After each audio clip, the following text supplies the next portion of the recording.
Good morning. We have a quorum, so we will call to order the meeting of the Port Authority for the City of St. Louis for its regularly scheduled meeting held on February 13, 2025 via video conference. May we have a roll call, please? Commissioner Kay, Aye. Commissioner Liddy,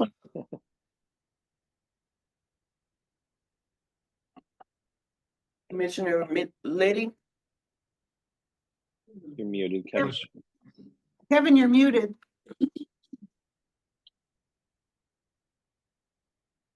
Okay. Let's go and complete the roll. We'll come back to Commissioner Liddy. There he is. I'm here. Hello? Can you hear me? Oh, okay. We can now, Kevin. Thank you. Okay, sorry. Commissioner Miller, Present. Chair McBride. Present. Thank you. And the first item we'll take up is the approval of the minutes for a meeting held on December 12, 2024. Is there a motion to approve? So moved. Make a motion to approve. So we have Second. Commissioner Liddy move, Commissioner Miller seconded. Can we have a roll call vote, please? Well, we looked at two out of there already. Okay, so I got these two here. And then I got Commissioner your- Kay, Yeah. Aye. And then we have, I only get two back here, two back here. Commissioner Liddy, Aye. Man, I feel bad tomorrow. Commissioner Miller, Aye. Chair McBride. Thank you. And I think we're going to take a few of the items on the agenda out of order. I believe that we're going to get our lobbyist report at this time. Is that correct, staff? Well, no, I was asking her to be first before Chris, but, Oh, okay. Well, since we have it out there, would you guys like to go ahead and go? sure.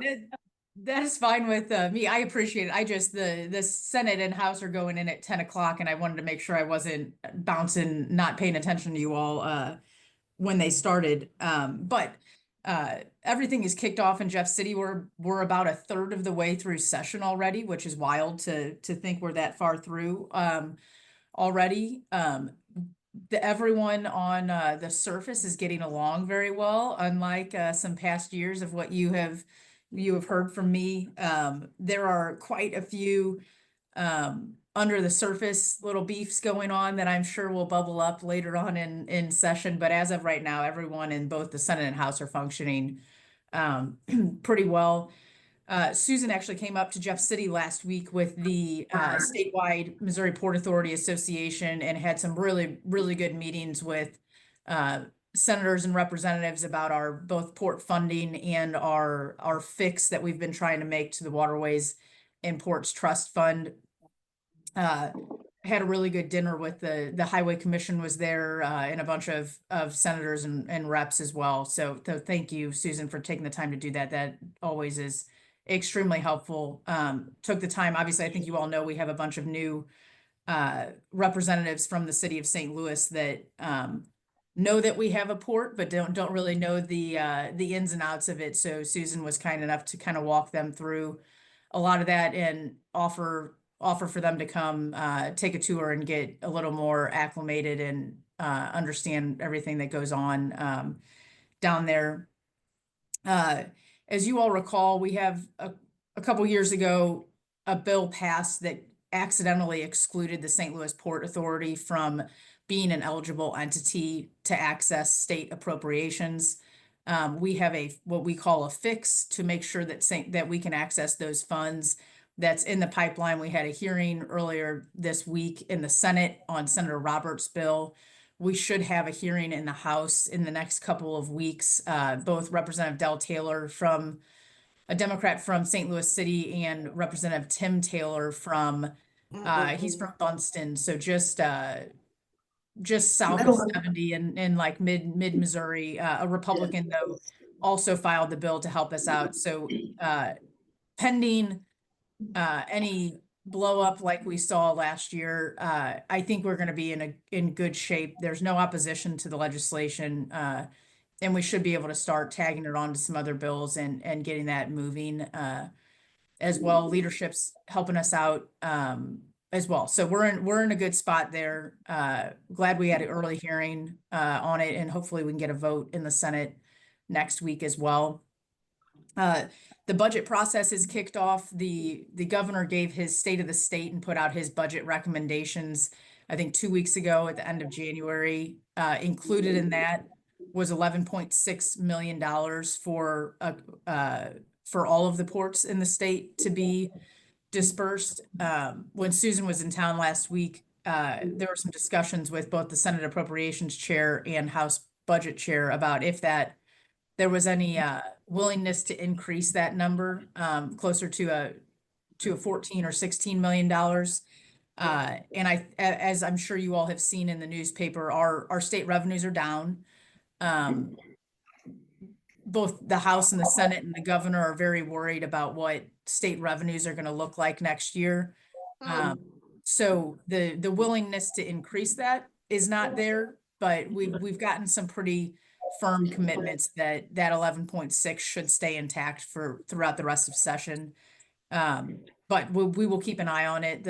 We're still super early in the budget process. The House hasn't put out their bills actually, but they should start having public testimony in the next week or two and start moving those bills through.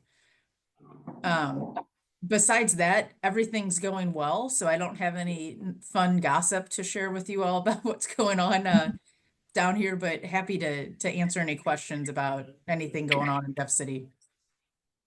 If I could add to what Jackie said, there's 2 million for the City of St. Louis Port Authority in that 11.6. So it's really important we get our legislative fix passed. And the legislative fix, I mean, it is self-reported, so to speak, and something that we have flagged and identified and are working diligently to rectify. And so I think that highlights what Ms. Paget said, that it was wholly unintentional on the legislature's part. Yeah. Correct. And they have been, I think the willingness of the folks that sponsored those bills in the past to help us kind of shows how unintentional that was. Right. Any other questions for Jackie? We can cut her loose and she can go patrol the House and Senate floor. Jackie, any general sense of the difference in our two governors and the transition as it relates specifically to the city of St. Louis? And that may be a big answer, but just hit the high points. No, both governors, I would say fully understood the importance of the city of St. Louis just in general, but our new governor, Mike Kehoe, grew up in North City, and from an economic development standpoint is very, very knowledgeable of how big of an impact the city has to the entire state. He is a very big proponent of the state taking over control of the St. Louis Metropolitan Police Department, which I think is the biggest rub between leadership in the Senate and him right now. But other than that, I think you will see over his tenure some pretty significant investments and help for economic development and other things for the city, which I don't think you saw. Parson was always a little hesitant to stick his neck out for St. Louis on a lot of those issues, and I don't think you'll see that hesitance with the new governor Kehoe. Appreciate the insight. I hope that that's accurate though too, because he was one of the votes to close the Wainwright office building. So. There's a few things where I agree. There's overall in general, I think he has made some comments about wanting to help and wanting to be at the table for a lot of things. And the state control issue has kind of been has been causing some tension that has led to some lack of communication between both the city and the governor's office right now. So I agree, Alderman Cohen. There's always going to be some tension between a governor and the city, just like there is in Kansas City too. But I'm a little more optimistic about him and And Parson was great too, just in general, but he was a little more willing to throw St. Louis under the bus on some stuff. And I don't know, I'm hoping that we don't see that with Kehoe.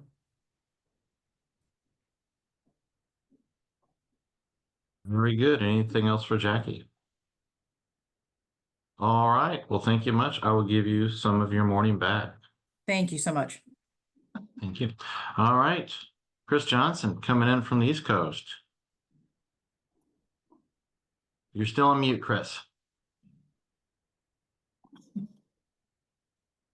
My apologies. From the snowy East Coast, we had 6 inches of snow 2 days ago.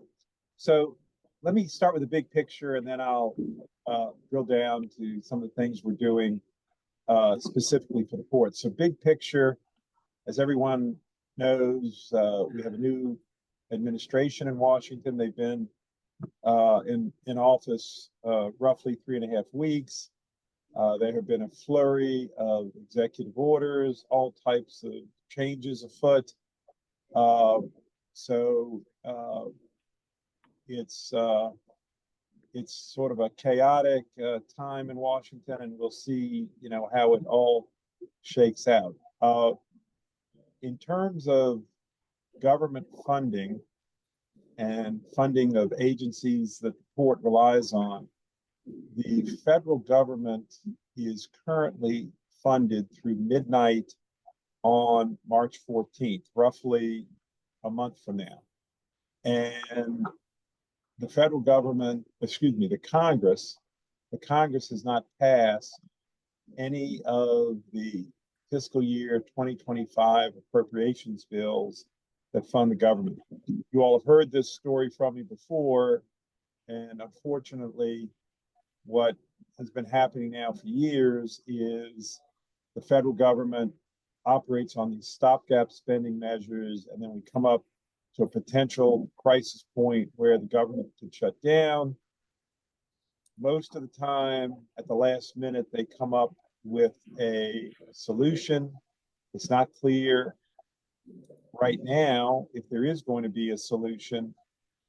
And so it would appear that the chances of a government shutdown on March 15th are increasing by the day.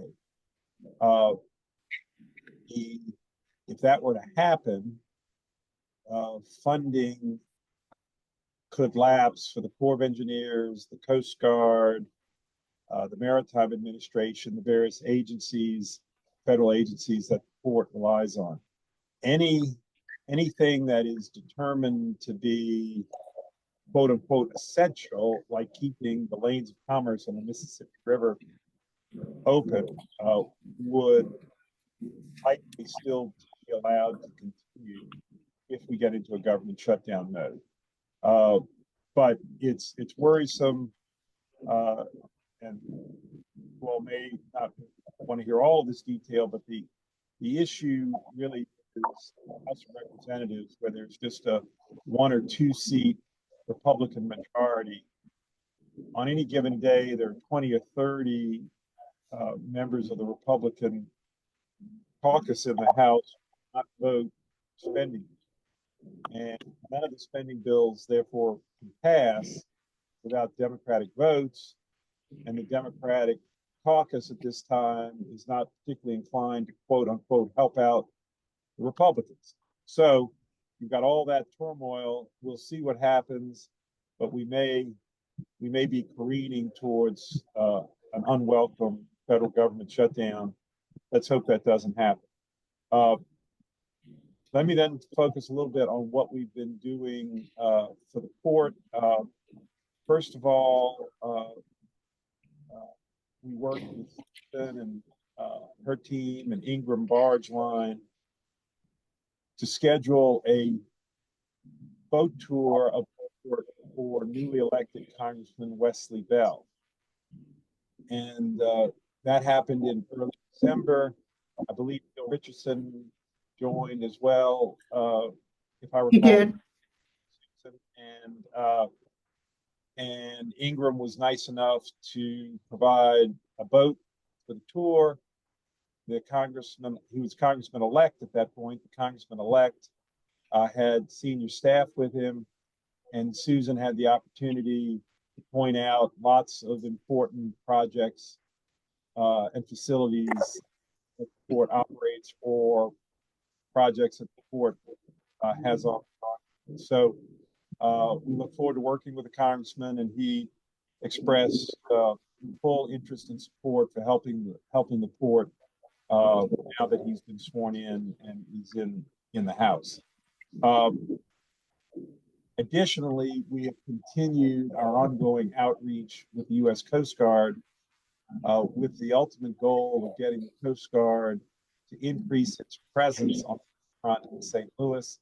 As you know, the Coast Guard has already agreed to move the recruiting center into the riverfront area, also working on a separate training center with the Coast Guard. And long term, medium to long term, what would be terrific, get our friends at the Coast Guard to agree to one or more of their larger cutters along the riverfront in downtown St. Louis. So Susan and our team continue to be in touch, working with the Admiral Murata, who oversees St. Louis out of New Orleans, as well as the captain of the port in St. Louis. And we also are working with a nonprofit by the name of the Coast Guard Foundation, which is very important to the Coast Guard because they raise a lot of private money to support the men and women of the Coast Guard in ways that Congress won't fund. And the Coast Guard is very involved with that foundation. And so Susan has been working with them to increase their presence in the St. Louis area and possibly put on an event or two for them. All of this is part of the overall, what I would call charm offensive with the Coast Guard to have them increase their visibility and presence at the port. And then finally, I'll just mention that Susan and I continue to work on seeking federal funding through various grant programs of the EDA, the Maritime Administration, EPA, and other agencies that have funding that might be able to access the port. So with that, I'll stop. But that's my update. I'm glad to answer any questions. Thank you, Chris. Any questions for Chris Johnson, our lobbyist in DC? All right. Well, thanks for the comprehensive report, and we'll be steeling ourselves for the Ides of March and hopefully avoid a government shutdown. We'll keep our fingers crossed. All right. Beware of senators, Roman or otherwise. All right. Thank you, Chris. Thank you. With that, then, we will return to our agenda in order, with the exception of, I'd like to recognize our new Port Authority member, Kevin Liddy. Kevin's first meeting, and thank you for joining us and for sitting on the board with us. Thank you very much. Outstanding. All right, we'll take up resolution 25 PT1, election of officers for the City of St. Louis Port Authority. I think James is going to give us an overview on that. Yes. Good morning, commissioners. I have the pleasure of presenting the very first, and dare I say, the most exciting resolution of the year. This is the annual election of Port Commission officers. Per the Port Authority's bylaws, at the first meeting of each year, the Port Commission shall elect a slate of officers that will serve for the duration of the next calendar year, so for all of 2025. It's a fairly routine resolution here, and we've provided the proposed slate of officers to you in advance, and I am happy to take any questions if anyone has any. Thank you, James. Any questions for James or any proposals for the slate? Or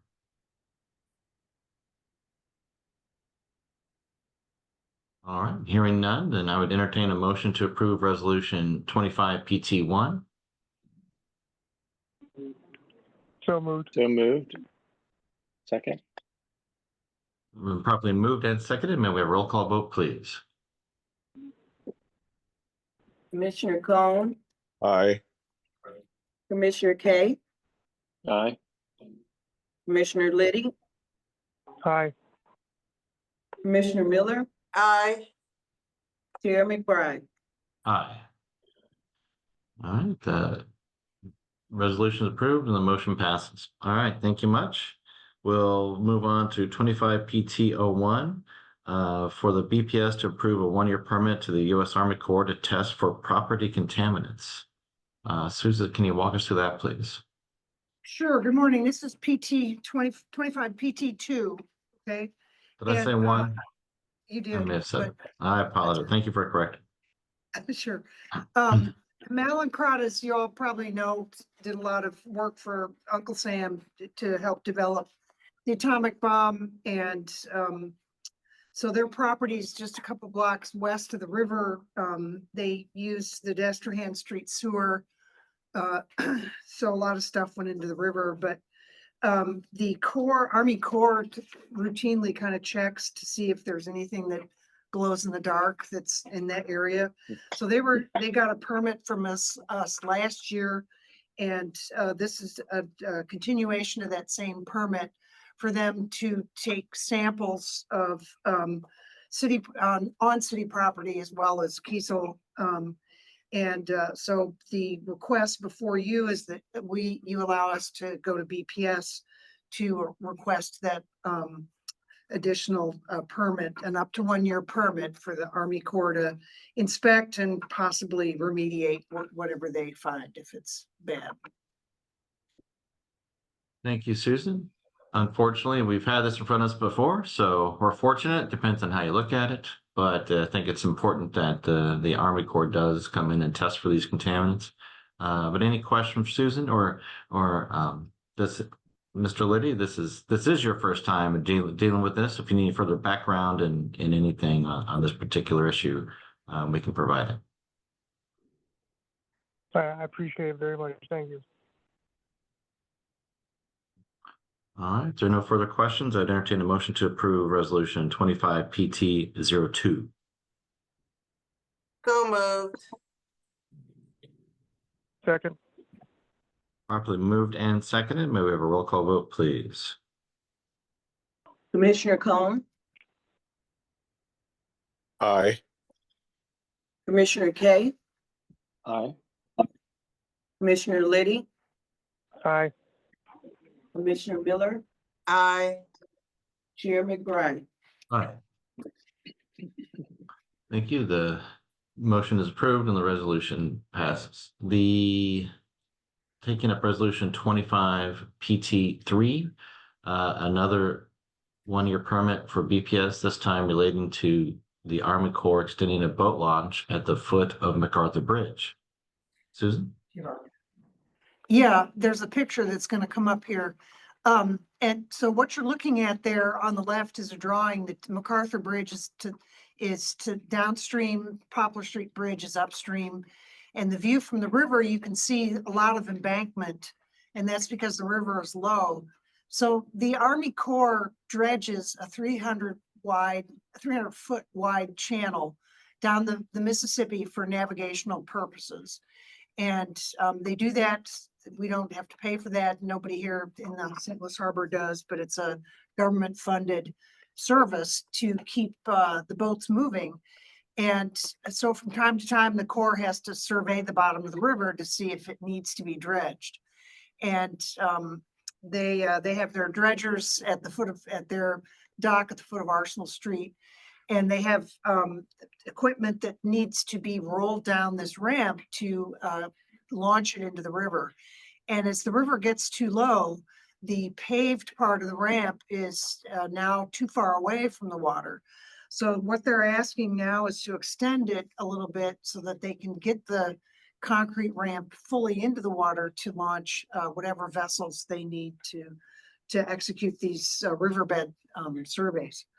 And so we're requesting approval to talk to BPS about a permit for them to do that. Thank you, Susan. That seems pretty straightforward. Any questions for Susan on this resolution? Hearing none, I'd entertain a motion to approve resolution 25 PT 03. So moved. second, second, Previous rule. Properly moved and seconded with request for previous rule. Is there any objection to that request? Hearing none, the motion passes and the resolution is approved. And finally, let's take up resolution 24 PT 04 regarding the mooring lease to permit ARTCO fleeting on the North Riverfront. ARTCO is ADM's, Archer Daniels Midlands. It's ADM's in-house barge line. American River Transport, I think is the acronym company. And in the lower left of this picture, you can see the ADM grain elevator, and the circles and vats and whatnot to the left are MSD. So the grain elevator there at the foot of East Prairie has a lot of vessels coming in at boats, barges coming in and out to handle their grain operations. And so last year they came to us and asked for some more mooring than what they have. And so the 600 feet is what they've requested. And we negotiated the lease with them that is before you for, it's the traditional 10 years and then 3 5-year mutually agreeable extensions. So we are requesting approval of this lease to ARTCO for the 600 feet. And that's at the foot of, it's just north of Prairie.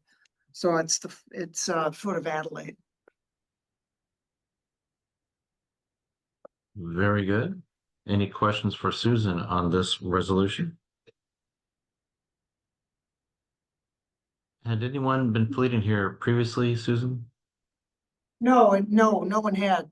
To the north of the Okay. yellow line is an existing fleeting lease with ACBL. There just don't happen to be any boats. And they have, ARTCO, ADM has fleets to the south of the grain elevator, that's just out of this picture. But that's new to them and to us. Very good. So new revenue, outstanding. Like to hear that. Could I I know- add one other? Sorry, Please do. Mr. Chairman, could I add what we've started to do that when we first started looking at leases that they had numbers random. And so if you were looking at pin 5, you had no idea where it was. We've changed the numbering system. So PIN is the port ID number. And in this case, the pin 184.4 is the river mile. The Army Corps sets the number of miles north of the confluence of the Mississippi and the Ohio. And so this particular fleet is located 184.4 miles AOR above Ohio River. So that's all the pin numbers going forward. We started this last year, are going to have the river mile. So a total stranger walking in knows where this facility happens to be. Of Ohio River. I love it. All right. So just like on our highway system now, we have mileage markers, so to speak, in our PINs. Very good. a Very question good. for you. Please, How Mr. far Lee. out will the, thank you, Mr. Chairman. How far out will the barges be able to anchor? I mean, where those 2 white dots are or closer inland? The Army Corps sets that, and the Corps is mindful of that 300 foot wide channel. And so when they get their permit, the Corps will say, you can have your fleet can be 2 or 3 barges wide. That's what we're expecting there is 2 or 3 barges wide. But the Corps decides that width of the fleet. And the fleet is a barge parking lot. Okay. Got it, okay, thank you. Now, how they get from the shoreline to the barges? Are you guys going to create a pier of some sort to reach them, or how are they going to do that? No, you service the fleet from the river. It's for towboats to park barges either Got it. full or empty when they're not in use. Got it. Thank you. Sure. Kind of like the cell phone lot at the airport, but Yeah, there are a lot more barges going up and down, and want to make sure that when a big fleet of tows is coming down, that you're not trying to go up the river at the same navigable channel. But Yeah. Any other questions for Susan? Very good. Well, this is good new revenue. So at this time, I entertain a motion to approve resolution 25 PT 04. So moved. Second, previous role. Properly moved and seconded with request for previous roll. Is there any objection to that request? Hearing none, the motion passes and the resolution is approved. Do we have anything else in open agenda, staff? no, I don't. Anything from the commissioners? You're muted, Commissioner Kay. I'd love to hear a little more biographical information about Kevin, maybe what part of the city he lives, etc. I'd be happy to, yes, grew up in St. Louis Hills, went to St. Gabe's, then on to Bishopsburg High School. After that, I went to the U.S. Naval Academy, graduated in '78, served 5 years in the Navy, up in mostly Newport, Rhode Island, but I did go to about 30 different countries in the Navy. Resigned my commission, and then I spent about 25 years in Connecticut, working mostly for IBM, running a venture capital fund. It was about $500 million fund. While I was in Milford, Connecticut, I was elected to Planning Zoning Board 3 times, which is elected positions, 4-year term. I was also appointed to the Inland Wetlands Commission for a number of years up in Milford. So I was pretty involved in the local city government and politics up in Milford.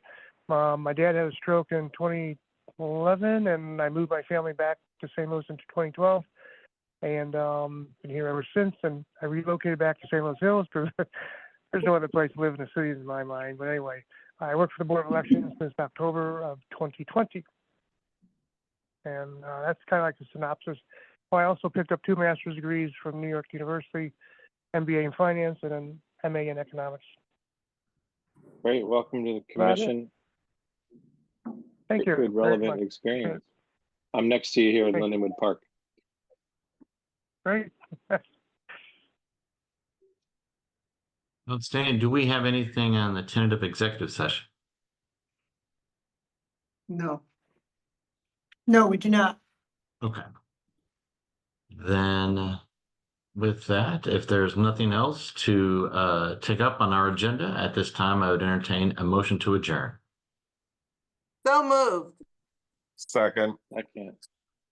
Moved and seconded. We are adjourned. Thank you much, everyone. Thank you. Thank you.